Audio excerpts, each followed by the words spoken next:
आई भैया, हम गायक अर्जुन चौहान तमाम भोजपुरिया भाई लोग के पैर छू के प्रणाम करतनी और अपन एगो चैत के लयदारी भेज रहल बानी आप सबके बीच में लक्ष्मीना फिल्म्स ऑफिशियल के माध्यम से। आशा ना पूरा विश्वास बा कि ये गाना के आप सब सुन के हमके अपन प्यार दुलार जरूर देव और हमरा लक्ष्मीना फिल्म्स कंपनी के भी दे। आज हमार लाइव रिकॉर्डिंग हो रहा बाटे Maa Sharda digital recording studio Lucknow में। गाना के भाव बा कि एगो बिरहन कैसे कहतरी है प्रेम भैया, ये चैत के महीना में उनकर पति देव बाड़े बहरा और का कहतरी हो और कैसे कहतरी तनी ध्यान दिया जाए भाव पर। छोड़ी के आवा जल्दी कल का राजा जी, छोड़ी के आवा जल्दी बड़ी दुख बहु काला का राजा जी। चैत में जवानी चर्चा रात राजा जी, चैत में जवानी चर्चा रात राजा जी। करब नाही कटनी लागल काता राजा जी, करब नाही कटनी लागल काता राजा जी। चैत में जवानी चर्चा रात राजा जी, चैत में जवानी चर्चा रात राजा जी। बालों के नीचे चोटी, चोटी के पीछे चोटी, बालों के नीचे चोटी, चोटी के पीछे चोटी, चोटी के पीछे है परंडा, परंडे पीछे दिल अटका, चोटी के पीछे है परंडा, परंडे पीछे दिल अटका।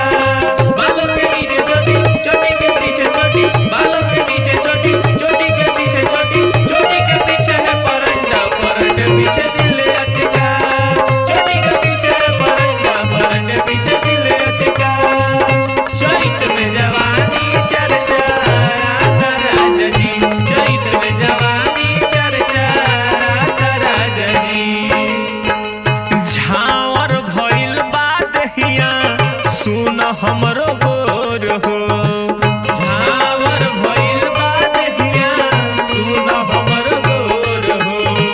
तहरा बिना सुखल जाता राजा हमरो ठोर हो, तहरा बिना सुखल जाता राजा हमरो ठोर हो।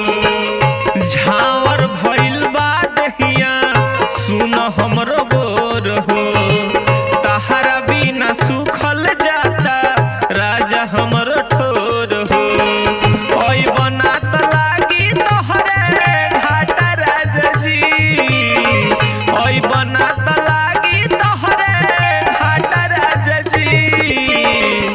चैत में जवानी चर्चा रात राजा जी, चैत में जवानी चर्चा रात राजा जी।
सजन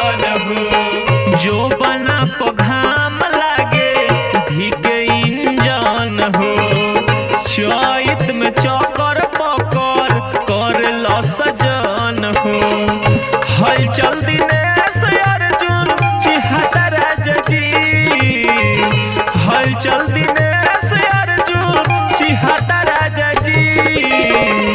चैत में जवानी चर्चा राता राजा जी, चैत में जवानी चर्चा